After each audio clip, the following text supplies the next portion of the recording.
പിതാവിന്റെയും പുത്രന്റെയും പരിശുദ്ധാത്മാവിന്റെയും നാമത്തിൽ ആമേൻ. അമ്മേ പരിശുദ്ധമേ, അമ്മേ പരിശുദ്ധമേ, ദൈവമാതാവേ, കൃപാസനത്തിലൂടെ ഞങ്ങൾക്കും ഞങ്ങളുടെ ദേശത്തിനും അമ്മ മധ്യസ്ഥം തേടി തന്ന എല്ലാ അനുഗ്രഹങ്ങൾക്കും കൃപകൾക്കും ഞങ്ങളിപ്പോൾ ഹൃദയം നിറഞ്ഞ നന്ദി പറയുന്നു. അമ്മേ പരിശുദ്ധമേ, അമ്മേ പരിശുദ്ധമേ, ദൈവമാതാവേ, 2004 ഡിസംബർ 7 ഉച്ചകഴിഞ്ഞ് 2:30 കൃപാസനത്തിൽ സംഭവിച്ച അമ്മയുടെ പ്രത്യക്ഷപ്പെടലിനെ കുറിച്ച് തിരുസഭയ്ക്ക് സമർപ്പിച്ചിരിക്കുന്ന പഠനരേഖകളുടെ മേൽ സഭാത്മകമായ പഠനം ആരംഭിക്കുവാൻ ഞങ്ങൾ പ്രാർത്ഥിക്കുന്നു.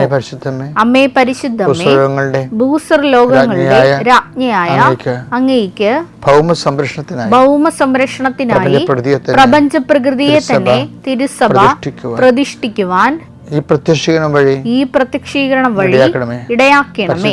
പരിശുദ്ധമേ, ജപമാല മാതാവേ, സകല കൃപാസനം പ്രാർത്ഥനകളോടും ചേർത്ത് ഞങ്ങളിപ്പോൾ പ്രാർത്ഥിക്കുന്ന ഈ കുടുംബത്തിന്റെ പ്രത്യേക നിയോഗം മക്കളെ.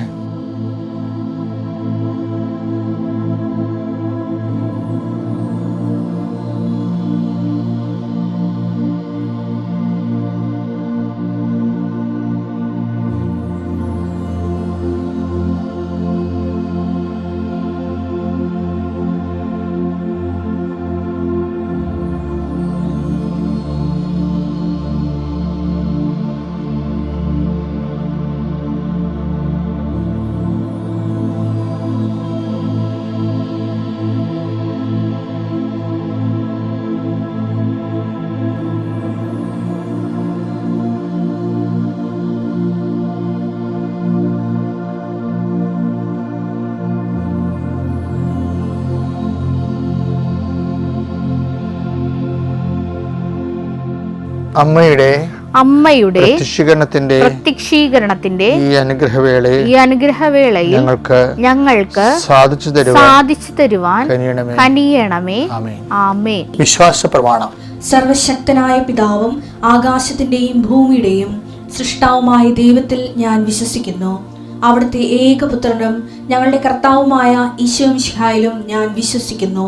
ഈ പുത്രൻ പരിശുദ്ധാത്മാവിനാൽ ഗർഭസ്ഥനായി കന്യകാമറിയത്തിൽ നിന്ന് പിറന്ന് പൊന്തിയോസ് പീലാത്തോസിന്റെ കാലത്ത് പീഡകൾ സഹിച്ച് കുരിശിൽ തറയ്ക്കപ്പെട്ട് മരിച്ച് അടക്കപ്പെട്ട് പാതാളങ്ങളിൽ ഇറങ്ങി മരിച്ചവരുടെ ഇടയിൽ നിന്ന് 3-ാം നാൾ ഉയർത്ത് സ്വർഗത്തിലേക്ക് എഴുന്നള്ളി സർവശക്തിയുള്ള പിതാവായ ദൈവത്തിന്റെ വലതുഭാഗത്തിരിക്കുന്നു. അവിടെ നിന്ന് ജീവിക്കുന്നവരെയും മരിച്ചവരെയും വിധിക്കുവാൻ വരുമെന്നും ഞാൻ വിശ്വസിക്കുന്നു. പരിശുദ്ധാത്മാവിലും ഞാൻ വിശ്വസിക്കുന്നു. വിശുദ്ധ കത്തോലിക്കാ സഭയിലും പുണ്യവാന്മാരുടെ ഐക്യത്തിലും പാപങ്ങളുടെ മോചനത്തിലും ശരീരത്തിന്റെ ഉയർപ്പിലും നിത്യമായ ജീവിതത്തിലും ഞാൻ വിശ്വസിക്കുന്നു. ആമേൻ. സ്വർഗ്ഗസ്ഥനായ ഞങ്ങളുടെ പിതാവേ, അങ്ങയുടെ നാമം പൂജിതമാകണമേ. അങ്ങയുടെ രാജ്യം വരണമേ. അങ്ങയുടെ തിരുമനസ് സ്വർഗത്തിലെ പോലെ ഭൂമിയിലും ആകണമേ. അന്നു വേണ്ടുന്ന ആഹാരം ഇന്ന് ഞങ്ങൾക്ക് തരണമേ. ഞങ്ങളോട് തെറ്റ് ചെയ്യുന്നവരോട് ഞങ്ങൾ ക്ഷമിക്കുന്നത് പോലെ ഞങ്ങളുടെ തെറ്റുകൾ ഞങ്ങളോടും ക്ഷമിക്കണമേ. ഞങ്ങളെ പ്രലോഭനത്തിൽ ഉൾപ്പെടുത്തരുതേ, തിന്മയിൽ ഞങ്ങൾ രക്ഷിക്കണമേ. ആമേൻ. നന്മ നിറഞ്ഞ മറിയമേ, സ്വസ്തി. കർത്താവ് അങ്ങയുടെ കൂടെ സ്ത്രീകളിൽ അങ്ങ് അനുഗ്രഹിക്കപ്പെട്ടവളാകുന്നു. അങ്ങയുടെ ഉദരത്തിൻ ഫലമായി ഈശോ അനുഗ്രഹിക്കപ്പെട്ടവനാകുന്നു. പരിശുദ്ധ മറിയമേ, തമ്പുരാന്റെ അമ്മേ, പാപികളായ ഞങ്ങൾക്ക് വേണ്ടി ഇപ്പോഴും ഞങ്ങളുടെ മരണസമയത്തും തമ്പുരാനോട് അപേക്ഷിക്കണമേ. ആമേൻ. എൻ്റെ കർത്താവിൻ്റെ ഉന്നതമായ നാമത്തിൽ, സഭയുടെ അധികാരത്തിൽ, കുരിശടയാളത്തിൽ, ദേശത്തിൽ ഞാൻ മക്കളെ കർത്താവിൻ്റെ നാമത്തെ ആശീർവദിക്കുന്നു. ഈശോയെ, ഈ അതിപ്രഭാതത്തിലെ കർത്തൃത്തിരുസന്നിധിയിൽ അണഞ്ഞിരിക്കുന്ന, വിശ്വാസത്തോടെ അണഞ്ഞിരിക്കുന്ന എല്ലാവരെയും കൃപാസ്ഥാന ജീവനോടെ പ്രത്യക്ഷപ്പെട്ട പരിശുദ്ധയുടെ മാധ്യസ്ഥതയിൽ ആശീർവദിക്കുന്നു. 39 വർഷം ഞാൻ അർപ്പിച്ച കുർബാനയുടെ യോഗ്യതയാൽ കൃപാസ്ഥാന ജീവനോടെ പ്രത്യക്ഷ മാതാവിൻ്റെ മാധ്യസ്ഥ നടന്ന ആരാധന ശക്തിയാൽ ഞാൻ നിങ്ങളെ ആശീർവദിക്കുന്നു. നിങ്ങളുടെ ഉദ്യമങ്ങൾ, നിങ്ങളുടെ ഉത്തരവാദിത്തങ്ങൾ, നിങ്ങൾ ഉത്തരം പറയേണ്ട വ്യക്തികൾ, അവസ്ഥകൾ, വിഷയങ്ങൾ പരിശുദ്ധാത്മാവ് നിങ്ങളെ പ്രത്യേകമായി സഹായിക്കുകയും പരിശുദ്ധമ്മ ആ വിഷയങ്ങൾക്കെല്ലാം മധ്യസ്ഥം വഹിക്കുകയും ചെയ്യട്ടെ. കർത്താവിൻ്റെ ഉന്നതമായ നാമത്തിന് സ്വസ്ഥം ചെയ്യുന്നു. നിൻ്റെ ഇന്നത്തെ വഴികൾ, ഇന്ന് ചെയ്തു തീർക്കാനുള്ള ജോലികൾ, ഇന്ന് ചെയ്തു തീർക്കേണ്ട ഉത്തരവാദിത്തങ്ങൾ, കുടുംബത്തോടുള്ള ഉത്തരവാദിത്തങ്ങൾ, കുഞ്ഞുങ്ങളുള്ള ഉത്തരവാദിത്തങ്ങൾ, തൻ്റെ ഓഫീസിനോടുള്ള ഉത്തരവാദിത്തങ്ങൾ, തൊഴിൽ മേഖലയിൽ നിനക്കുള്ള ഉത്തരവാദിത്തങ്ങൾ നിനക്ക് ചെയ്യാൻ പറ്റുന്നില്ലെന്ന് വിചാരിച്ചുകൊണ്ട്, ഇതെങ്ങനെ ചെയ്ത് തീർക്കാനാണ് വിചാരിച്ചുകൊണ്ട് വല്ലാത്ത കൊട്ടവായും വല്ലാത്ത ഉറക്കവും വല്ലാത്ത ക്ഷീണവും ഒക്കെ തോന്നി വല്ലാത്ത രീതിയിൽ വിഷമിക്കുന്നതിൻ്റെ എല്ലാ ഭാരങ്ങളെയും കർത്താവ് ഏറ്റെടുക്കട്ടെ. നിൻ്റെ ഭിന്ന ബന്ധങ്ങൾ, ചില ബന്ധങ്ങളുമായിട്ട് നിനക്ക് കൂടെ ഭിന്നതകളും അസ്വസ്ഥതകളും ഉണ്ടാകുന്നു. നിൻ്റെ സംസാരം തന്നെ അസമയത്തും അസ്ഥാനത്തും ഉപയോഗിക്കുന്ന കാരണം നിനക്ക് നിന്നെ തന്നെ പ്രതിരോധിക്കേണ്ടി വരുന്നു. അർത്ഥമില്ലാത്ത പ്രതിരോധങ്ങൾ കാരണം നിൻ്റെ വില നഷ്ടപ്പെടുന്നു. അതെല്ലാം ഒരു സുപ്രഭാതത്തിൽ ഈശോ എടുത്ത് മാറ്റുകയും പരിശുദ്ധ അമ്മ നിന്നെ സന്ധിക്കുകയും നിന്നെ മുമ്പത്തേക്കാൾ മഹത്വത്തിൽ നിൻ്റെ ഇടങ്ങളിൽ പ്രതിഷ്ഠിക്കപ്പെടുകയും ചെയ്യട്ടെ. കൊടുത്തു തീർക്കേണ്ട സാമ്പത്തിക കടങ്ങൾ പരിഹരിക്കാൻ പുതിയ മാർഗങ്ങൾ കർത്താവ് നിന്നെ കാണിച്ചു തരട്ടെ. 39 വർഷം ഞാൻ അർപ്പിച്ച കൃപാന്റെ യുഗതിയാൽ കൃപാസ്ഥാന ജീവനോടെ പ്രത്യക്ഷപ്പെട്ട പരിശുദ്ധയുടെ മാധ്യസ്ഥത്താൽ നിൻ്റെ കുഞ്ഞുങ്ങൾ പോകുന്നിടത്ത് അവർ ഉദ്ദേശിക്കുന്ന കാര്യങ്ങൾ ദൈവത്തിൻ്റെ കൃപയിൽ നടക്കാനും നിൻ്റെ കുഞ്ഞുങ്ങൾ നിനക്ക് ആത്മീയമായിട്ട് നഷ്ടപ്പെടാതിരിക്കാനും ദൈവത്തിൻ്റെ ചൈതന്യം അവരിൽ നിന്ന് വിട്ടൊഴിഞ്ഞു പോകാതിരിക്കാനും കർത്താവിൻ്റെ തിരുരത്വം മുദ്ര വെച്ചുകൊണ്ട് പ്രാർത്ഥിക്കുന്നു. കർത്താവ് നിൻ്റെ ഉന്നതമായ നാമത്തിന് സ്വസ്ഥം ചെയ്യുന്നു. സഭയുടെ അധികാരം, സഭയുടെ സാന്നിധ്യം നീ വ്യക്തമാക്കണമെന്ന് പ്രാർത്ഥിക്കുന്നു. പെൻഡിങ് ആയിട്ടുള്ള കേസുകൾ കുറേ നാളുകളായിട്ട് മറന്നുപോലും പോലും ഉത്തരവാദിത്തങ്ങളുണ്ട്. എന്ന് ഇപ്പോൾ കേൾക്കുമ്പോൾ സോറി ഞാൻ ചെയ്തു തരാമെന്നൊക്കെ പറഞ്ഞുകൊണ്ട് പട്ടാങ്ങി പറയുന്ന അവസ്ഥകൾ, നിനക്ക് താല്പര്യമില്ലാത്തത് കൊണ്ട് മറന്നു പോയതാണ്, നിനക്ക് ചെയ്യാൻ പറ്റാത്തത് കൊണ്ട് നീ അത് ഒഴിവാക്കിയതാണ്. അവസാനം സ്വാഭാവികമായി നിൻ്റെ മനസ്സും അത് മറന്നുപോയി. പക്ഷെ ചെയ്യാതെ മുന്നോട്ട് പോകാൻ പറ്റത്തില്ല. അങ്ങനെയുള്ള വിഷയങ്ങൾ നിനക്ക് മേൽഗതിക്ക് ഉപകരിക്കാൻ നിലവിലുള്ള തടസ്സങ്ങളെ ബന്ധിക്കുന്നു. 5 കാര്യങ്ങളെക്കുറിച്ച് നീ വല്ലാതെ വിഷമിക്കുന്ന വ്യക്തിയെ കാണിച്ചു തരുന്നുണ്ട്. അത് അക്ഷരാർത്ഥത്തിൽ നീ അത് അങ്ങനെ പറയുകയും ചെയ്തു. ആ വ്യക്തിയെ കർത്താവ് പ്രത്യേകം സ്പർശിക്കുന്നതായിട്ട് ഈശോയുടെ നാമത്തെ ആശ്രയിക്കുന്നു. വെള്ളത്തിൽ ജോലി ചെയ്യുന്നവർ, കടലിലാകാം, കായലിലാകാം, നദിയിലാകാം, പുഴകളിലാകാം ജോലി ചെയ്യുന്നവരെ അവരെ പ്രത്യേക ഈശോനാമത്തെ ആശീർവദിക്കുന്നു. ആകാശങ്ങളിലുള്ള നിൻ്റെ സഞ്ചാരത്തെ കർത്താവ് സംരക്ഷിക്കട്ടെ. യാത്ര തുടങ്ങി അവസാനിക്കുന്നവരെ എല്ലാ രേഖകളും നിനക്ക് ലഭ്യമാവുകയും സമാധാനത്തിൽ യാത്ര ചെയ്യാൻ കർത്താവ് നിന്നെ അനുഗ്രഹിക്കുകയും ചെയ്യട്ടെ. നിൻ്റെ വരത്തും ഇടത്തും വീട്ടിലും വഴിയിലും ജലത്തിലും കരയിലും മുകളിലും ഹൃദയത്തിലും കർത്താവിൻ്റെ സാന്നിധ്യവും സഹവാസവും സംരക്ഷണമാവട്ടെ. ഇന്ന് രാത്രി എല്ലാ ഉത്തരവാദിത്വം നിറവേറ്റി നീ തിരിച്ചെത്തുമ്പോൾ കർത്താവിൻ്റെ മാലാഖ നിന്നെ സംരക്ഷിക്കുകയും സമാധാനത്തിൽ തിരിച്ചെത്താൻ കഴിയട്ടെ. നിൻ്റെ ഭാരങ്ങൾ എന്നെ ഏൽപ്പിക്കുകയും ഞാൻ നിൻ്റെ ശ്രദ്ധാലുവാണെന്ന് പറഞ്ഞ ദൈവം നിൻ്റെ ഭാരങ്ങൾ മാനുഷികമായി ഏറ്റെടുക്കാൻ പല മനുഷ്യരെയും യാത്രയാക്കി നിൻ്റെ മുമ്പിൽ എത്തിച്ചു തരട്ടെ. Lord Jesus Christ, the fire fingers, so acute the precious blood, Lord, and peace, spirit of power and grace. അഹിതോഫേലിൻ്റെ ആലോചനകളെ കർത്താവ് വ്യർത്ഥമാക്കി എന്നൊരു വചനമുണ്ട്. അത് നിങ്ങൾ ശ്രദ്ധിച്ച് കാണും. ഒരു 3-4 ദിവസം മുമ്പ് ഇതുപോലെ കുരിശുയർത്തി പ്രാർത്ഥിക്കുന്ന സമയത്ത് എൻ്റെ നാവിലൂടെ വന്നതാണ്. അപ്പോൾ എനിക്ക് മനസ്സിലായി ആരുടെയോ ഗൂഢാലോചനകൾ നിന്നെ വിഷമിപ്പിക്കുന്നുണ്ട്. അങ്ങനെ ഗൂഢാലോചന മൂലം വിഷമിപ്പിക്കുന്ന എല്ലാ മക്കളെയും സംരക്ഷിക്കുക എന്നുള്ള ഒരു വാഗ്ദാനമാണ് അതിലൂടെ നമുക്ക് ലഭിക്കുന്നത്. 2 സാമുവേൽ 15:31. അഹിതോഫേലും അബ്സലോമിന്റെ ഗൂഢാലോചനയിൽ ചേർന്നെന്ന് അറിഞ്ഞപ്പോൾ ദാവീദ് പ്രാർത്ഥിച്ചു. അഹിതോഫേലും അബ്സലോമിന്റെ ഗൂഢാലോചന ചേർന്നെന്ന് കേട്ടപ്പോൾ അറിഞ്ഞപ്പോൾ ദാവീദ് പ്രാർത്ഥിച്ചു, കർത്താവേ അഹിതോഫേലിന്റെ ആലോചന വ്യർത്ഥമാക്കണമേ. അഹിതോഫേലിന്റെ ആലോചന വ്യർത്ഥമാക്കുന്നതിനെ കുറിച്ച്, അതായത് അബ്സലോം ദാവീദിന്റെ മകൻ തന്നെയാണ്. ഒരു നിമിഷം അബ്സലോം തന്ത്രപരമായിട്ട് പ്രജകളെല്ലാം കയ്യിലെടുത്ത്, വർഷങ്ങളുടെ പരിപാടിയാണത്. അബ്സലോം എപ്പോഴും നഗര കവാടത്തിന് പോയിരിക്കും. രാജകുമാരനെ കണ്ട് ആൾക്കാർ ഗ്രാമങ്ങളിൽ നിന്ന് വരുന്നവർ രാജകുമാരനെ കണ്ട് അഭിവാദനം ചെയ്യുമ്പോൾ ചോദിക്കും, എന്താ, എവിടെ പോണു, സുഖമാണോ, കഴിച്ചിട്ടാണോ വന്നത്, ഇങ്ങനെയൊക്കെയുള്ള സുന്ദരൻ ചോദ്യങ്ങളൊക്കെ ചോദിക്കും. അപ്പോൾ ആൾക്കാർ അയ്യോ എന്തൊരു നല്ല രാജകുമാരൻ. അപ്പോൾ അതുകൊണ്ട് അപ്പോൾ ആൾക്കാർ പറയും ഇങ്ങനെ ഞങ്ങളുടെ വസ്തു കൈയേറി രാജാവിനെ ഇവിടെ സങ്കടം പറയാൻ പോവുകയാണ്.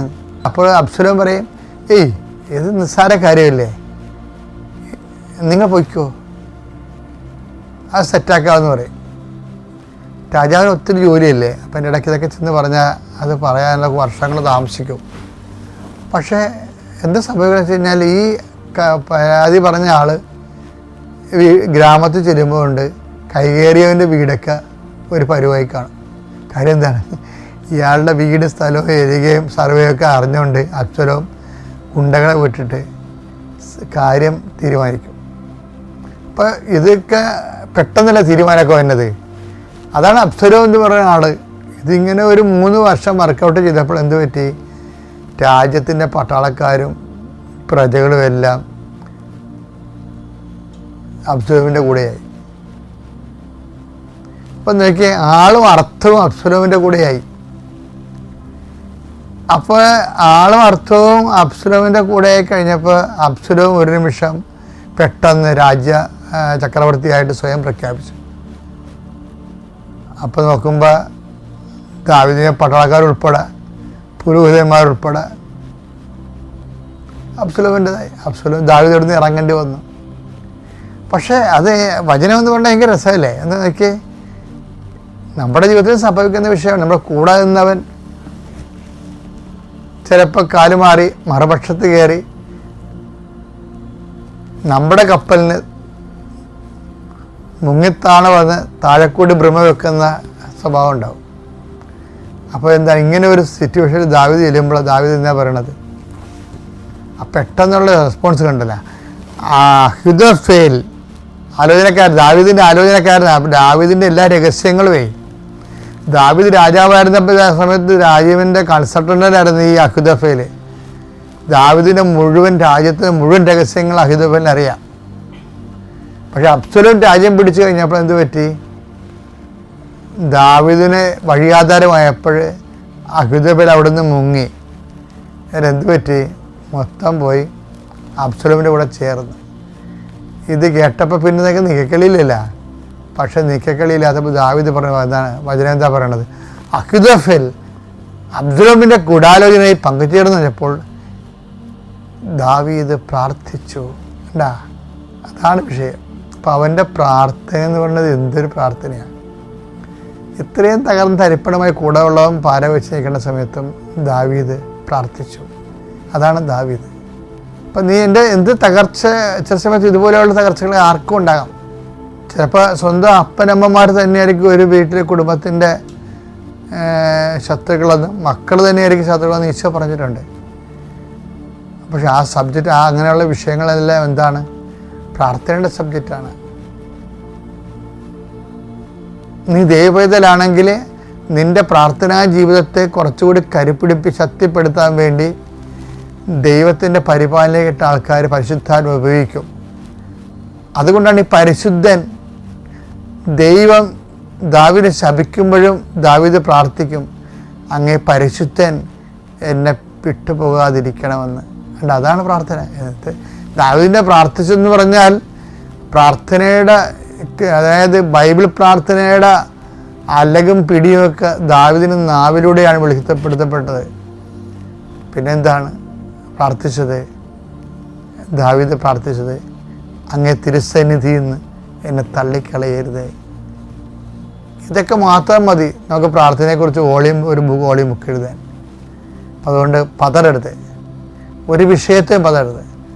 അതിപ്പോൾ ഈ വിഷയമല്ല മാത്രമല്ല, നിൻ്റെ സർട്ടിഫിക്കറ്റ് തരുന്നില്ലെന്ന് വിചാരിച്ചോ നിൻ്റെ യൂണിവേഴ്സിറ്റി, കാരണം കൊണ്ട് നിനക്ക് പൈസ അടച്ചിട്ടില്ല, അല്ലെങ്കിൽ നിനക്ക് അവിടെ പഠിക്കാൻ കൃത്യസമയത്ത് ഫീസ് അടക്കാൻ ഒത്തില്ല, എന്തെങ്കിലും ആകട്ടെ, എന്തോ ആയിക്കോട്ടെ. ചിലപ്പോൾ ഏജൻറ്റ് നിന്നെ പറ്റിക്കും, 8 ലക്ഷം മേടിച്ചുകൊണ്ട് പോകും. പിന്നെ അറിയണം അവൻ പോലീസിൽ പിടിച്ചെന്ന് ഫ്രോഡായിരുന്നു അറിയുന്നു. ഇതൊക്കെ അറിയുമ്പോൾ ഫസ്റ്റ് റെസ്പോൺസ് പ്രാർത്ഥനയായിരിക്കണം. അല്ല കാലം കഴിവേറി മുടിഞ്ഞു പോകുമെന്നൊക്കെ പറയരുത്, അതൊരു കഥയില്ല. അതാർക്കും പറയാം, ദൈവത്തെ അറിയാത്ത ആർക്കും പറയാം. അതുകൊണ്ട് ഇങ്ങനെയുള്ള അനുഭവങ്ങളെല്ലാം ബൈബിളിലുള്ളത്, ആ അനുഭവങ്ങളുടെ മുമ്പിൽ നമ്മളെന്ത് നിലപാട് സ്വീകരിക്കണമെന്നാണ്. ഓക്കെ അല്ലേ? പരിശുദ്ധ പരമദിവ്യകാരുണ്യത്തിന് കൈകൾ നെഞ്ചത്ത് വെച്ച് മൗനമായി പ്രാർത്ഥിച്ചുകൊണ്ടിരിക്കുകയാണ്. ദൈവത്തിനെ പ്രാർത്ഥിക്കാനാണ് പരിശുദ്ധ അമ്മയുടെ മാധ്യസ്ഥത്തിൽ ഈശോ നിന്റെ മുമ്പിൽ സന്നിധിനായിരിക്കുന്നത്. നീ സ്വന്തമായിട്ടും പ്രാർത്ഥിക്കുക, അച്ഛനോട് ചേർന്നും പ്രാർത്ഥിക്കുക. നിങ്ങൾ ഇന്ന് കാണുന്ന ഈജിപ്തുകാരെ നാളെ നിങ്ങളെ കാണത്തില്ലെന്ന് പറഞ്ഞ ദൈവത്തിൻ്റെ ശക്തി ഇവിടെ മുഴുവൻ നമ്മുടെ പിതാക്കന്മാരെ പകൽ മേഘസ്തംഭവും രാത്രി തീത്തൂണുമായി നയിച്ച ദൈവത്തിൻ്റെ ചൈതന്യം അൾത്താറ മുഴുവൻ നിറഞ്ഞു നിന്നുകൊണ്ട് നിന്നെ നയിക്കുന്ന ദൈവത്തിൻ്റെ ചൈതന്യം പ്രസരിക്കുന്ന സമയമാണ്. ദൈവവേദരെ വിവാഹം ഒത്തുവരാത്തവർ, മക്കളില്ലാത്തവർ, വിവാഹം വേർപെടാൻ പോകുന്നവർ, വേർപെട്ട് കഴിഞ്ഞവർ, കേസിലായിരിക്കുന്നവർ, എന്ത് ചെയ്യണമെന്ന് അറിയാൻ പാടില്ലാത്തവർ, ജീവിത പങ്കാളിയെപ്പോലും കിട്ടാതിരിക്കുന്നവർ, വർഷങ്ങളായിട്ട് വിവാഹം നടക്കാത്തവർ, എല്ലാ വർഷങ്ങളായിട്ട് പെര ഉച്ചുകുത്തിപ്പോയവർ, ഉറഞ്ഞുപോയവർ, അവിടെ വീട് വെക്കാൻ പറ്റാത്ത അവസ്ഥ വന്നിരിക്കുന്നവർ, ഇനി എവിടെ പോയി പൊറുക്കുമെന്ന് അറിയാത്തവർ, എല്ലാവരുടെ മുന്നിൽ ദൈവിക തീരുമാനം ഉണ്ടാകട്ടെ. എല്ലാവരുടെ മുന്നിൽ ദൈവിക തീരുമാനം ഉണ്ടാകട്ടെ. എല്ലാവരുടെ മുന്നിൽ ദൈവിക തീരുമാനം ഉണ്ടാകട്ടെ.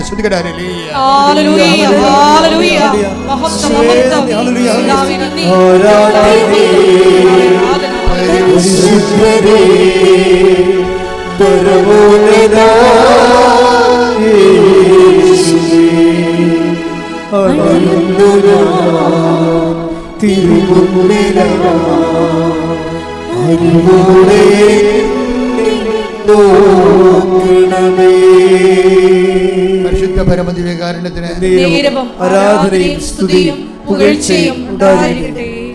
ഓക്കെ, താങ്ക് യു കർത്താവേ, നന്ദി പറയുന്നു. വളരെ സന്തോഷമായിട്ടിരിക്കണം. കർത്താവിൻ്റെ വചനങ്ങളിലൂടെ നമ്മളൊക്കെ സഞ്ചരിച്ചു കഴിഞ്ഞാൽ ഞാൻ നിങ്ങളോട് പറഞ്ഞെന്ന് അവസാനിപ്പിച്ചത്, ഞാൻ ഈ ദിവസങ്ങളിൽ വൈദികരുടെ ധ്യാനത്തിൽ പോയായിരുന്നു. വൈകിട്ട് ധ്യാനത്തിൽ പോയപ്പോൾ ഇപ്പം എനിക്കവിടെ കുർബാന അർപ്പിക്കാൻ വേണ്ടി എനിക്ക് ഒരു അവസരം കിട്ടി. അപ്പോൾ ഞാനത് രാവിലെ പ്രാർത്ഥിച്ചു, വെളുപ്പിനെ എഴുന്നേറ്റ് പ്രാർത്ഥിച്ചു. അച്ഛന്മാരോട് അച്ഛന്മാരുടെ ധ്യാനമാണ്, അച്ഛന്മാരോട് എന്താ സംസാരിക്കണമെന്ന് അറിയാൻ പാടില്ല.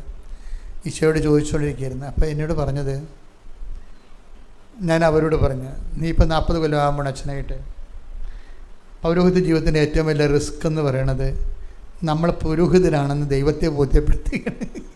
നിങ്ങളൊക്കെ പെട്ടെന്ന് ബോധ്യപ്പെടുത്താൻ കഴിയും. ഒന്ന് ചിരിച്ച് കാണിച്ച് കൈവച്ചൊക്കെ പ്രാർത്ഥിക്കുമ്പോൾ നിങ്ങൾ നല്ല അച്ഛനാണെന്ന് പറയും. നിങ്ങൾ എത്രയോ പേരെ നല്ല അച്ഛനാണെന്ന് പറഞ്ഞിരിക്കുന്നത്. പക്ഷേ ഏറ്റവും വലിയ പ്രോബ്ലം ഉള്ളത് ദൈവത്തെ ഞാൻ പുരോഹിതനാണെന്ന് ബോധ്യപ്പെടുത്താൻ വലിയ പ്രശ്നമാണ്. ഈ റിസ്ക് എല്ലാവർക്കും തന്നെ വരുന്നുണ്ട്. ഞാൻ ക്രിസ്തുവിനെ സ്നേഹിക്കുന്നുവെന്ന്, ക്രിസ്തുവിൽ വിശ്വസിക്കുന്നുവെന്ന് ദൈവത്തെ ബോധ്യപ്പെടുത്താൻ വലിയ പാടാണ്. നിങ്ങളുടെ ഉടമ്പടിയിലൂടെ ചെയ്യേണ്ടത് ഇതാണ്. ഇതിൻ്റെ റിസ്ക് ഫാക്ടർ നിങ്ങൾ കൺഫ്രണ്ട് ചെയ്യണം. ഇതിൻ്റെ റിസ്ക് ഫാക്ടർ എന്ന് പറയുന്നത് നിങ്ങൾ ഒരു വിശ്വാസിയാണെന്ന് ദൈവത്തെ ബോധ്യപ്പെടുത്തണം. പാടാ, ഭയങ്കര പാടാ. നിങ്ങൾ ഒരു വിശ്വാസിയാകുമ്പോൾ നമ്മൾ നേരത്തെ പറഞ്ഞ പോലെ വിശ്വാസത്തിൽ പല ഘടകങ്ങളുണ്ട്. ഒന്ന് മാത്രമാണ് പ്രാർത്ഥന. രണ്ടാമത്തത് പ്രഖ്യാപനമാണ്. വിശ്വാസ പ്രഖ്യാപനമാണ്. ഞാൻ എല്ലാ ധ്യാനങ്ങളും അത് പറയാറുണ്ട്. വിശ്വാസ പ്രഖ്യാപനത്തിൽ എന്ത് വേണം? ഒരു സമൂഹം വേണം. എന്താ കാര്യം? അത് 10:32 എല്ലാവർക്കും ഈ നമുക്കറിയാം. ഇപ്പോൾ കഴിഞ്ഞ ദിവസങ്ങളിൽ ഇയാളില്ലേ നമ്മൾ പറഞ്ഞ കക്ഷി ആകാശിൻ്റെ ഹീറോ. അപ്പോൾ ആകാശ് എന്നോട് അമ്മ പറഞ്ഞത് എന്താണ്? അവൻ്റെ അമ്മ പറഞ്ഞത്, എൻ്റെ മകനെ നീ ഇങ്ങനെ ഈ മുഴയും വെച്ച് ചെത്തിക്കറി കിടന്നു കഴിഞ്ഞാൽ എനിക്ക് സഹിക്കാൻ പറ്റത്തില്ല. അതുകൊണ്ട് ഇത് വേറെ വല്ല മാർഗ്ഗം അന്വേഷിക്കണം. ഈ അമ്മയെടുത്ത് മാർഗ്ഗമുണ്ട്, നീ പോയി ഉടമ്പടി എടുത്തിട്ട് ഉടമ്പടി തൈലം തേക്കാൻ പറഞ്ഞു. ഇപ്പോൾ കുറേ നാളായിട്ടുള്ള വേദനയും മൊഴിയൊക്കെ ഇത് എന്ത് മൊഴിയാണെന്ന് തീർന്നറിയാതെ പറഞ്ഞ് നടക്കുന്ന ഒരു അവസ്ഥയാണ്. മാനസിക സംഘർഷമുള്ള സമയമാണ്. പക്ഷേ ഇവന് 2-3 ദിവസം ഇങ്ങനെ ഉടമ്പടി തൈലം തേച്ച്, ഈ ഉടമ്പടി തൈലം തേക്കും എപ്പോഴും നമ്മൾ വിശ്വാസ പ്രമാണം ചെല്ലാം മക്കളെ. അതാണ് പ്രഖ്യാപനം എന്ന് പറയുന്നത്. പ്രാർത്ഥനയല്ലത്, പ്രഖ്യാപനം. വിശ്വാസ പ്രമാണം എന്ന് പറഞ്ഞാൽ പ്രാർത്ഥനയല്ല കേട്ടോ. നിങ്ങൾ വിശ്വാസ പ്രമാണം പ്രാർത്ഥന പോയി ചെല്ലരുത്, അത് പ്രഖ്യാപനമാണ്. ഇപ്പം നമ്മുടെ ഉടമ്പടി തൈലം ഉപ്പൊക്കെ ഞാൻ തേക്കുമ്പോൾ ഉടമ്പടിയിലുള്ള ഗുണമെന്ന് വെച്ചാൽ കുറേ പ്രയോഗങ്ങളുണ്ട്.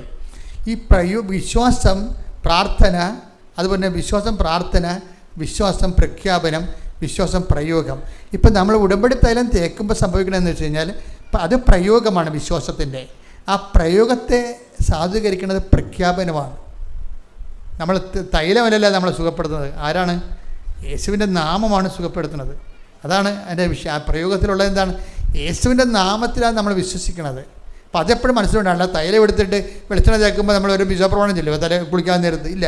അതുപോലെ അതുകൊണ്ടാണ് ഈ ഉടമ്പടി എടുക്കാത്ത ആൾക്കാർക്ക് നിങ്ങൾ എണ്ണ കൊടുത്തു വിടരുതെന്ന് പറയേണ്ട കാര്യം. അതാണ് ഉടമ്പടി തൈലം ഒരിക്കലും ഉടമ്പടി എടുക്കാത്തവർക്ക് കൊടുത്തുവിടരുത്. നിങ്ങൾക്ക് വേണമെങ്കിൽ പോയിട്ട് ഉടമ്പടി തൈലം തേച്ച് കൊടുക്കുക. അപ്പോൾ ആ തേക്കുമ്പോൾ വിശ്വാസപ്രമാണം ചൊല്ലിയിരിക്കണം. അത് കാര്യം ആക്ടിവേറ്റ് ചെയ്യണമെങ്കിൽ വിശ്വാസപ്രമാണം വേണം. കാരണം വിശ്വാസ പ്രഖ്യാപനമാണത്. യാക്കോബിൻ്റെ ലേഖനം 5-ാം അധ്യായം 14-ാം വാക്യം.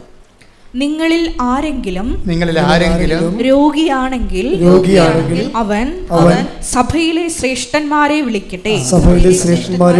അവർ കർത്താവിന്റെ നാമത്തിൽ അവനെ തൈലാഭിഷേകം ചെയ്ത് അവന് വേണ്ടി പ്രാർത്ഥിക്കട്ടെ.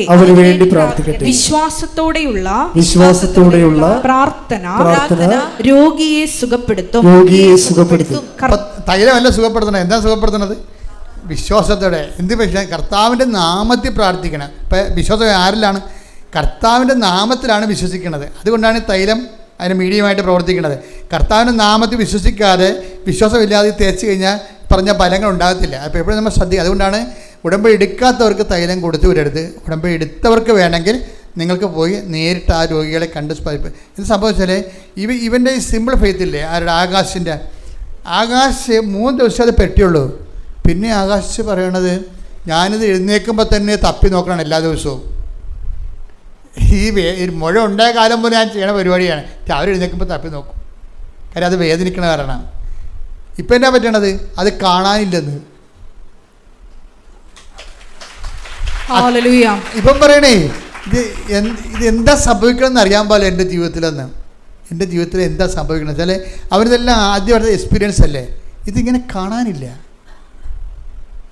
എത്രയോ മാസമായിട്ടാവാൻ കഴിഞ്ഞുള്ള അവൻ സാക്ഷ്യം പറയണം. ഇപ്പോഴും അത് കാണാനില്ല, തീർന്നു. അമ്മ അത് ഏറ്റെടുത്ത് കഴിഞ്ഞ്. അതുകൊണ്ടാണ് ഉടമ്പടി തൈലമൊക്കെ ഉപയോഗിക്കുമ്പോൾ എപ്പോഴും നമ്മളത് പ്രയോഗമാണ്, വിശ്വാസത്തിൻ്റെ പ്രയോഗമാണ്. പക്ഷേ പ്രയോഗത്തിനൊരു ഗുണമുണ്ട്. പ്രയോഗം സാധൂകരിക്കണമെങ്കിൽ പ്രഖ്യാപനം ഉണ്ടാകണം. യാക്കോബ് 5:14. നിങ്ങളിൽ ആരെങ്കിലും രോഗിയാണെങ്കിൽ അവൻ സഭയിലെ ശ്രേഷ്ഠന്മാരെ വിളിക്കട്ടെ. അവർ കർത്താവിന്റെ നാമത്തിൽ അവനെ തൈലാഭിഷേകം ചെയ്ത് അവന് വേണ്ടി പ്രാർത്ഥിക്കട്ടെ. അപ്പോൾ ആരുടെ നാമത്തിലാണ് പ്രാർത്ഥിക്കേണ്ടത്? കർത്താവിന്റെ നാമത്തിൽ. അടുത്ത വചനം എന്താണ്? വിശ്വാസത്തോടെയുള്ള പ്രാർത്ഥന രോഗിയെ സുഖപ്പെടുത്തും. അപ്പൊ ആരെല്ലാം വിശ്വസിക്കണത്? കർത്താവിന്റെ നാമത്തിലാണ് വിശ്വസിക്കുന്നത്. ഇതാണ് പ്രഖ്യാപനം എന്ന് പറയണത്. ഉടമ്പടി കേൾക്കുമ്പോൾ തൈലം തന്നെ കേൾക്കുമ്പോൾ തന്നെ എടുത്ത് വിടണമല്ല. അത് നമ്മുടെ എന്താണ് ഇത്? അത് മെഡിസിൻ അല്ലത്. അതെന്താണ്?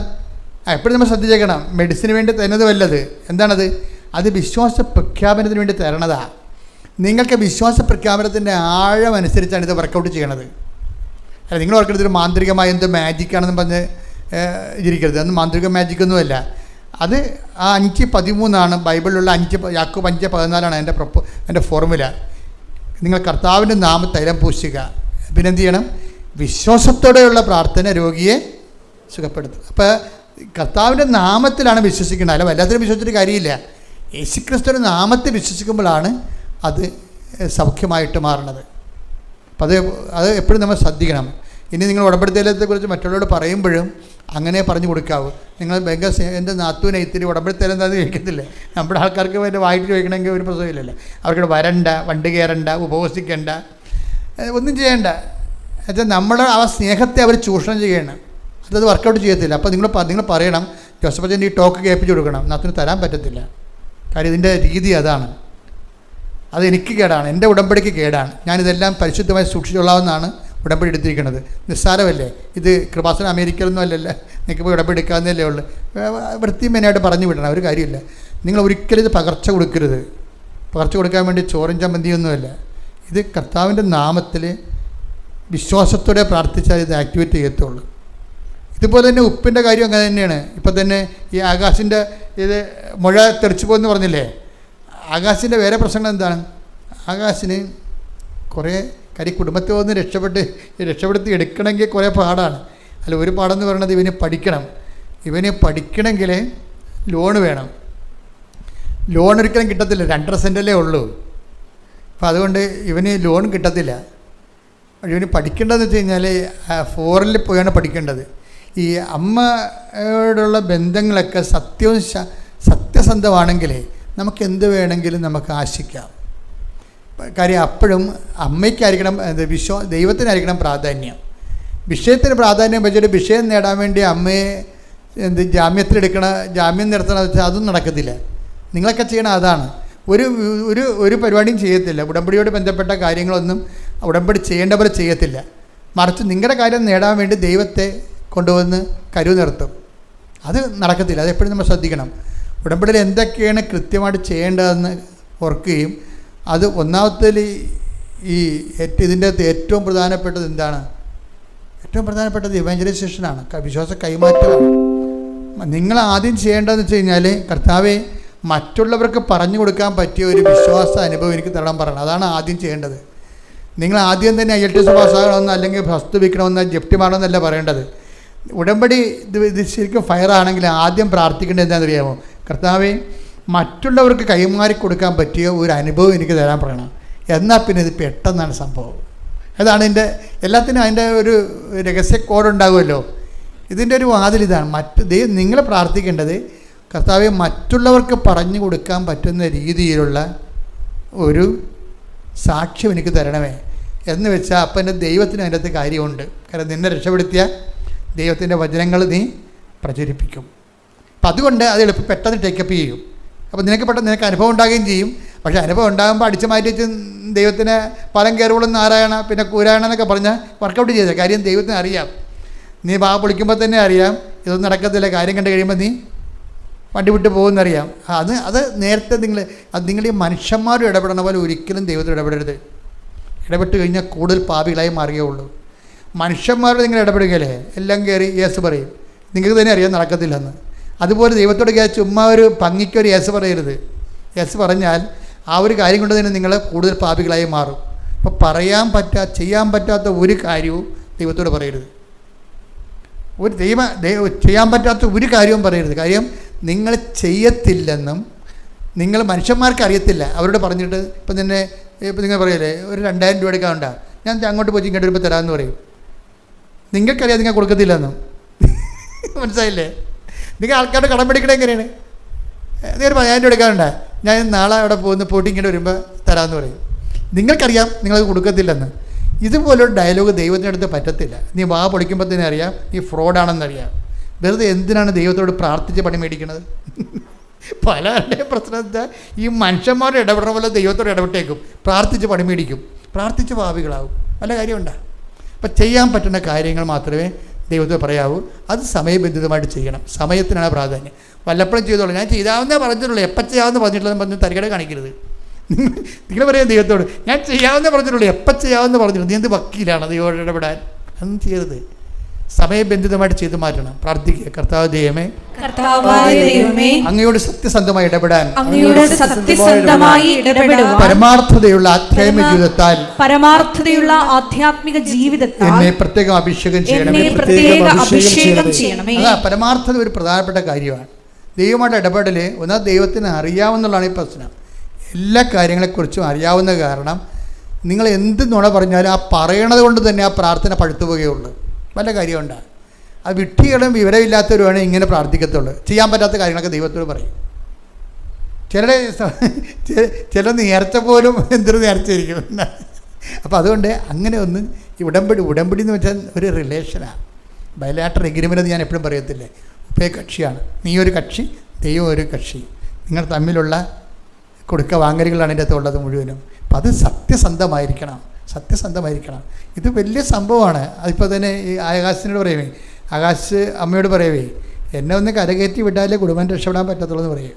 അതാണ് സത്യസന്ധമായ പ്രാർത്ഥന. എന്നെ ഒന്ന് പക്ഷേ ഞാനിങ്ങനെ കര കയറണമെങ്കിൽ എനിക്ക് ലോണ് പോലും കിട്ടത്തില്ല എന്ന് പറയും. അപ്പോൾ അമ്മ എന്താ ചെയ്യുന്നത് വെച്ച് കഴിഞ്ഞാൽ നിയമങ്ങളോടനെ പറ്റിയ ആഴ്ച നിയമങ്ങൾ മാറ്റും. ബാങ്കിൻ്റെ ഭയങ്കര രസമാണ് അമ്മയുടെ കാര്യം. അതായത് നിങ്ങളൊരു സാധനം വെച്ചാൽ നിങ്ങൾക്ക് ഇന്നത്തെ സിറ്റുവേഷനിൽ നിയമപരമായിട്ടത് അർഹതയില്ല എന്നുണ്ടെങ്കിൽ നിങ്ങൾക്ക് പറ്റുന്ന രീതിയിൽ നിങ്ങൾക്ക് ഒരാൾക്ക് വേണ്ടിയാണെങ്കിലും ദൈവത്തിന് 1, 9 എല്ലാം ഒരുപോലെയാണ്. ഇതെപ്പോഴും നമ്മൾ ശ്രദ്ധിക്കണം. അയ്യോ ഞാൻ എനിക്ക് വേണ്ടി വല്ലതും ചെയ്യും, അങ്ങനെയല്ല.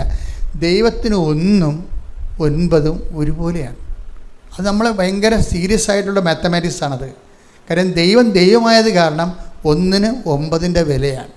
അപ്പം നിനക്ക് വേണ്ടി, നിൻ്റെ ഒരാൾക്ക് വേണ്ടി ദൈവം മൊത്തം നിയമം മാറ്റും. അതിൻ്റെ കാര്യം വെച്ച് കഴിഞ്ഞാൽ ഇപ്പം നമ്മൾ ഓരോ വിഷയം നോക്കിയല്ലേ, ഓരോ വിഷയം. ഇപ്പോൾ ഒരു ചില്ലിക്കാശ് ഇട്ടപ്പോൾ ഏതാണ്ട് 1 ലക്ഷം രൂപ ഇട്ട പോലെ എഴുന്നേരുന്നില്ലേ കർത്താവ്? ആ വിധവ കൊണ്ടൊന്നും ഒരു ചില്ലിക്കാശ് ഇട്ടിരിക്കണതേ, അതിനേതാണ്ട് 1 ലക്ഷം രൂപ ഇട്ടതുപോലുള്ള വെയിറ്റാണ് കൊടുക്കുന്നത്. ഒരാടിനെ കാണാതെ പോയി, അതിനുവേണ്ടി 99 മാറ്റിയിട്ട് ആ 1 തിരക്കി പോകും. അപ്പോൾ ദൈവത്തിന് 1, 9 ഒരുപോലെയാണ്. ഇപ്പം നിനക്ക് വേണ്ടി വേണ്ട നിയമങ്ങൾ മാറ്റും, നിനക്ക് വേണ്ടി ജനതകളെ മാറ്റും എന്നൊക്കെ പറഞ്ഞില്ലേ. നിനക്ക് വേണ്ടി ഞാൻ യാക്കോബേ നിനക്ക് വേണ്ടി ഞാൻ ജനതകൾ നൽകിയെന്നൊക്കെ. ശ്രുതികട ഹല്ലേലൂയ. 78 സങ്കീർത്തനം 55 തിരുവചനം. സങ്കീർത്തനം 78:55. അവരുടെ മുമ്പിൽ നിന്ന് അവിടുന്ന് ജനതകളെ തുരത്തി അവർക്ക് അവകാശം അളന്നുകൊടുത്തു. ഇസ്രായേൽ ഗോത്രങ്ങളെ പാളയങ്ങളിൽ പാർപ്പിച്ചു. അതായത് ദൈവം ഒരാളെ ഇഷ്ടപ്പെട്ടു പോയാൽ, സത്യസന്ധമാണെന്ന് കണ്ടാൽ അയാൾക്ക് വേണ്ടി ഏതറ്റം വരെയും പോകും. നമ്മുടെ മുമ്പിലുള്ള ഒരു റിസ്ക് എന്ന് പറയുന്നത് ദൈവത്തിനെ ഒന്ന് ഇഷ്ടപ്പെടുത്തി പരുവപ്പെടുത്തണം. അപ്പം തന്നെ നമ്മൾ കംപ്ലീറ്റ് ദൈവപൈതലായി മാറും. ദൈവത്തെ ഇഷ്ടപ്പെടുത്തി പരുവപ്പെടുത്തി കഴിയുമ്പോൾ തന്നെ, അതാണ് ഇതിൻ്റെ അകത്തൊരു ഇതിൻ്റെ ഒരു ജിസ്റ്റ് എന്ന് പറയണത്. ദൈവത്തിന് ഇഷ്ടപ്പെടുത്തി പരുവപ്പെടുത്തണം. നമ്മളെ പരുവപ്പെടുത്തി ദൈവത്തിന് ഇഷ്ടമുള്ളതാക്കി മാറ്റിക്കഴിഞ്ഞാൽ ദൈവം, ഇപ്പോൾ ഇതിന് ആകാശത്തിൻ്റെ സമയമാണ്. പെട്ടെന്നൊരു നിയമം ബാങ്കിൽ വന്നു. എന്താണ്? നിങ്ങൾക്ക് ഗ്ലോബലായിട്ട് റീച്ചുള്ള 100 യൂണിവേഴ്സിറ്റികളുണ്ട്. 1-ാം സ്ഥാനത്ത് നിൽക്കണം. ഗ്ലോബൽ 1-ാം സ്ഥാനത്ത് നിൽക്കണ ഈ 100 യൂണിവേഴ്സിറ്റികളിൽ ഏതെങ്കിലും ഒന്നിൽ നിങ്ങൾക്ക് അഡ്മിഷൻ കിട്ടിക്കഴിഞ്ഞാൽ നിങ്ങൾ 50 ലക്ഷം രൂപ ലോൺ തരാമെന്ന് ഒരു പുതിയ നിയമം വരും. S B ഐയിലുണ്ട്. SBI നിയമം മാറ്റിയതാണത്. അപ്പോൾ ആകാശ് പറയും, അമ്മേ ഞാൻ ഈ ലോകത്തിൽ 1-ാം സ്ഥാനത്ത് നിൽക്കുന്ന യൂണിവേഴ്സിറ്റിയിൽ എങ്ങനെയാണ് ഞാൻ പോയി എഴുതണത്? എൻ്റെ ഒരു സിറ്റുവേഷനൊക്കെ അമ്മയ്ക്കറിയാമല്ല എന്ന് പറയും. എന്നാലും പറയും, അമ്മ പറയും നീ എഴുത്, നീ ആയിരിക്കത്ത്. അമ്മയുടെ ഒരു രീതി എന്ന് പറയണത് വേണമെങ്കിൽ അത് ഡിക്റ്റേറ്റ് ചെയ്ത് കൊടുക്കും. അതാണ് രസം. ഭയങ്കര വേറെ ഒരു സാക്ഷിയുണ്ട്. അതായത് നിങ്ങൾ ഓർക്ക് ഇതൊക്കെ എന്ത് അന്ധവിശ്വാസമല്ല.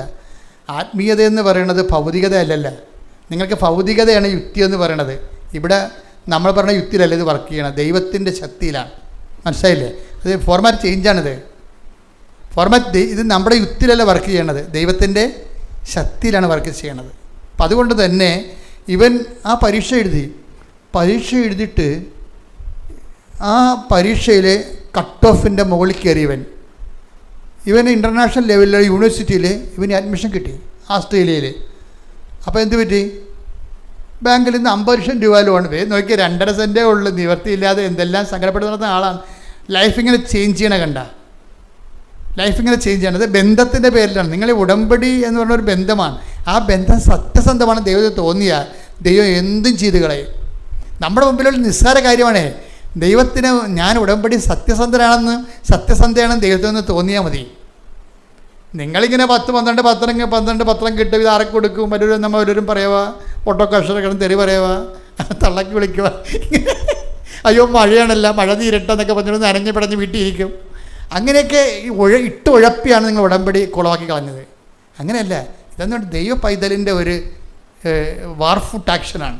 യുദ്ധകാലാടിസ്ഥാനത്തിൽ യുദ്ധത്തിൻ്റെ സമയത്ത് മഴ വല്ലതും നോക്കുവാൻ, യുദ്ധം എന്ന് പറയുമ്പോൾ അത് ഉടമ്പടി ഒരു വാർഫുട്ട് ആക്ഷനിൽ എടുക്കണം. ഇത് ഒന്നും നിങ്ങളെ തടസ്സരുത്, ഒന്നും നിങ്ങളെ തടയരുത്. വീട്ടിൽ ബന്ധുക്കൾ വന്ന് മകളെ വന്ന് പ്രസവിച്ചിട്ട് പോട്ടെ, മകളെ പ്രസവിക്കാൻ അവൾക്ക് ഒരു മാസമേ ഉള്ളൂ, അമ്മ എന്താ തിരികെത്തിക്കാത്തത്? അതെ, അവളെ പ്രസവിച്ച് അവളെ 90 കഴിഞ്ഞ് അവൾ പോട്ടെ, എന്നിട്ട് ഞാൻ തിരികെത്തിക്കാന്നൊക്കെ പറഞ്ഞാൽ ഒന്നും നിങ്ങൾക്ക് തടസ്സമാകരുത്. അതൊക്കെല്ലാം ഉടായ്പാണ്.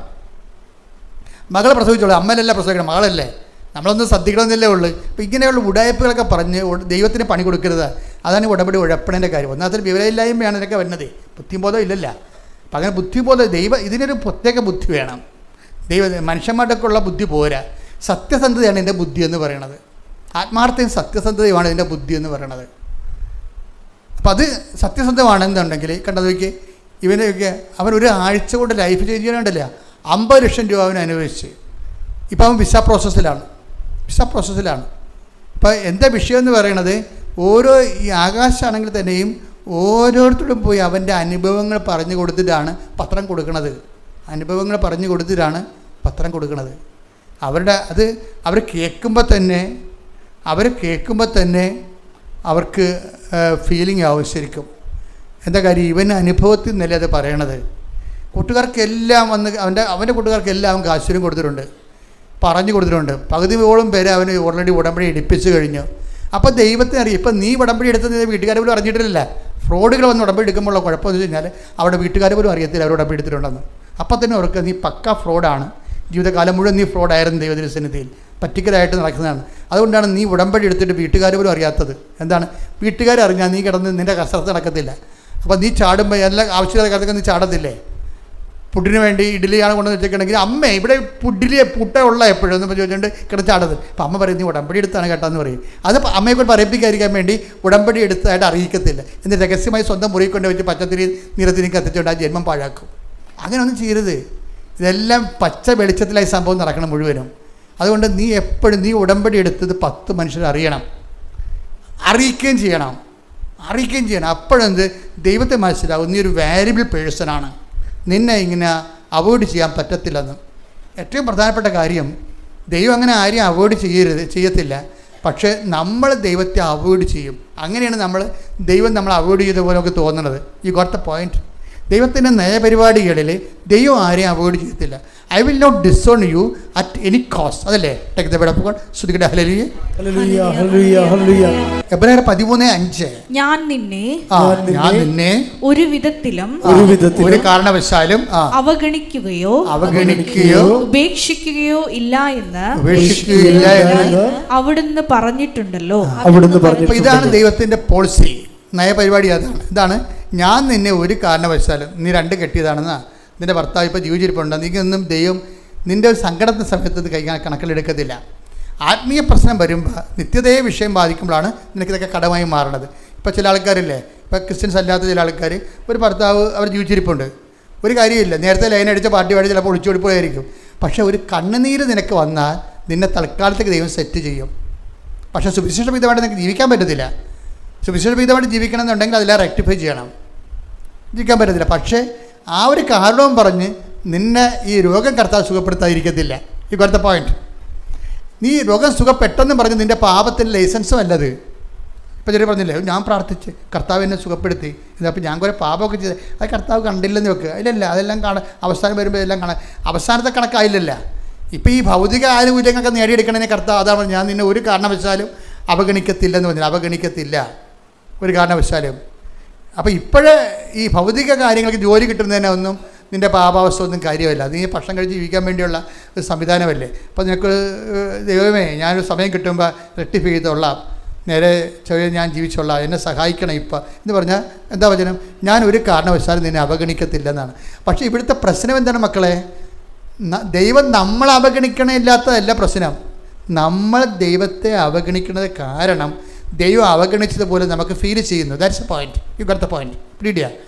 നമ്മൾ ദൈവത്തെ അവഗണിക്കും. എങ്ങനെയാണ് കാര്യം? ദൈവത്തെ പ്രഖ്യാപിക്കേണ്ട സമയത്ത് പ്രഖ്യാപിക്കത്തില്ല. അതാണ് വിഷയം. ഇപ്പോൾ ഒരു ചേച്ചി ഞാൻ എപ്പോഴും പറയും, അവരവിടെ അമ്മ മരിച്ചിട്ട് അവർ ഗൾഫിൽ നിന്ന് മസ്കറ്റിൽ നിന്ന് വന്നതാണ് നെടുമ്പാശ്ശേരിയിൽ നിന്ന് പുറത്തിറങ്ങി കഴിഞ്ഞപ്പോൾ ആദ്യം ചെയ്തത് എന്താ? 5:30 മണിയായി. ബാഗിൽ നിന്ന് പ്രത്യക്ഷിക്കുന്ന തിരിയെടുത്ത് കത്തിച്ചിട്ട് പ്രത്യക്ഷിക പ്രാർത്ഥന ചൊല്ലി. എന്നാൽ അമ്മ മരിച്ചിട്ട് വന്നിരിക്കുന്നതാണ്. അയ്യോ അമ്മ മരിച്ചതാണല്ല, ഈ പബ്ലിക്കായിട്ട് ഇങ്ങനെ പ്രാർത്ഥിക്കുന്നത് ശരിയാണ്? അങ്ങനെയൊന്നുമല്ല. ഒരു കാരണവശാലും ഞാൻ നിന്നെ അവഗണിക്കത്തില്ലെന്ന് പറയുമ്പോൾ നമ്മൾക്കും അതൊരു ബൈൻഡിങ് ആയിട്ട് വരികയാണ്. ഓപ്പോസിറ്റ് ബൈൻഡിങ് വരും. ഒരു കാരണവശാലും ദൈവം നിന്നെ അവഗണിക്കത്തില്ലെങ്കിൽ നീ എന്ത് ചെയ്യണം? നീ ഒരു കാരണവശാലും ദൈവത്തെ അവഗണിക്കരുത്. That's a point. അത് സീരിയസ് വിഷയമാണ് മക്കളെ. ഇതൊക്കെ പെട്ടെന്ന് ഈ ഉടമ്പടിയിലൊരു ടൈപ്പ് ഉണ്ടാകാൻ വേണ്ടിയാണ് ഞാൻ ഇത് കർത്താവ് ഇതൊക്കെ വെളിപ്പെടുത്തുന്നത്. ദൈവത്തിൻ്റെ നിലപാടിൽ ഒരു കാരണവശാലും അവിടെ നമ്മളെ അവഗണിക്കത്തില്ല. ഒരു കാരണവശാലും അവഗണിക്കത്തില്ലെങ്കിൽ നമ്മളും അതുപോലെ ആയിരിക്കണം. കാര്യം ഈ മ്യൂച്വൽ ബൈൻഡിങ് ആണ് കർത്താവിൻ്റെ നിയമങ്ങളെല്ലാം. അത് മനസ്സിലായില്ലേ?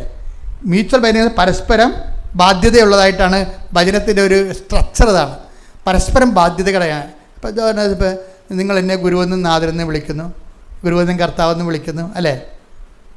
അത് ശരിതാണ്. ഞാൻ നിങ്ങളുടെ ഗുരുവും കർത്താവുമാണ്. നിങ്ങളുടെ ഗുരുവും കർത്താവായി ഞാൻ നിങ്ങളുടെ പാദങ്ങൾ കഴിയുമെങ്കിൽ നിങ്ങൾ പരസ്പരം പാദങ്ങൾ. അത് മ്യൂച്വൽ ബൈൻഡിങ് ആണ് കർത്താവിൻ്റെ നിയമങ്ങൾ. ഇപ്പം കർത്താവ് ഞാൻ ഹല്ലേലൂയ 13:14 യോഹന്നാൻ 13:14 നിങ്ങളുടെ കർത്താവും നിങ്ങളുടെ കർത്താവും ഗുരുവുമായ ഞാൻ നിങ്ങളുടെ പാദങ്ങൾ കഴുകിയെങ്കിൽ നിങ്ങളും പരസ്പരം പാദങ്ങൾ കഴുകണം. ഇതാണ് മ്യൂച്വൽ ബൈൻഡിങ് എന്ന് പറയുന്നത്. ഇപ്പം കർത്താവ് എന്താ പറയുന്നത്? ഞാൻ ഒരു കാരണവശാലും നിങ്ങളെ 13:5 അവഗണിക്കത്തില്ല. അത് കാരണം നിങ്ങളും ഒരു കാരണവശാലും എന്നെയും അവഗണിക്കരുത്. ഈ അടുത്ത പോയിന്റ് മുട്ട നിൽക്കുകയാണ്. കണ്ണടച്ച് കൈകൾ കൂപ്പി സമാപനാശീർവാദം സ്വീകരിക്കാം. കർത്താവേ, ഞങ്ങളോട് നീ എന്തെല്ലാം ദൈവികമായ രഹസ്യങ്ങൾ വെളിപ്പെടുത്തി, എല്ലാത്തിനും നന്ദി പറയുന്നു. അങ്ങയുടെ മക്കൾ കൊതിയോടെയും സ്നേഹത്തോടെയും അങ്ങയുടെ തിരുസന്നിധിയിൽ നിന്ന് അതെല്ലാം സ്തോത്രം ചെയ്യുന്നു. കർത്താവേ, നിന്റെ തിരുമുറുവാർന്ന വലതുകരം അങ്ങയുടെ മക്കളുടെ ശിരസിൽ വെക്കണം. മക്കളെ, വ്യക്തിപരമായ ആവശ്യങ്ങൾക്ക് വേണ്ടി മൗനമായി പ്രാർത്ഥിക്കേണ്ട സമയമാണിത്. ഇപ്പോൾ ആശീർവാദത്തിൻ്റെ സമയമാണ്. കർത്താവ് നിന്റെ വിശുദ്ധ പൗരോഹിത്യത്തെ മഹത്വപ്പെടുത്തണം. കർത്താവ് സഭയിലുള്ള സാന്നിധ്യം പ്രകടമാക്കണം. അടിപ്പഴ പോലെ വൈദാഘാതം പോലെ ദൈവികമായ ശക്തി അങ്ങയുടെ മക്കളെ മേൽ തളിക്കണമെന്ന് പ്രാർത്ഥിക്കുന്നു. മാറിയ രോഗങ്ങൾ, തീരാവ്യാധികൾ, ജീവദുരിതങ്ങൾ, വഴിമുട്ടി ഗതിമുട്ടി നിൽക്കുന്ന മക്കൾക്കെല്ലാം പുതിയ വാതിൽ തുറക്കട്ടെ. കർത്താവ്, നീയാകുന്ന വഴി, നീയാകുന്ന വാതിൽ, നിന്റെ വാതിൽ ഞങ്ങളുടെ മുമ്പിൽ യേശുവിന്റെ നാമം തുറക്കട്ടെ. ശ്രുതിക്കട്ടെ. ഹല്ലേലൂയ, ഹല്ലേലൂയ, ഹല്ലേലൂയ, ഹല്ലേലൂയ, ഹല്ലേലൂയ. മഹത്വം, മഹത്വം, ആരാധന, ആരാധന. ഹല്ലേലൂയ, ഹല്ലേലൂയ, ഹല്ലേലൂയ.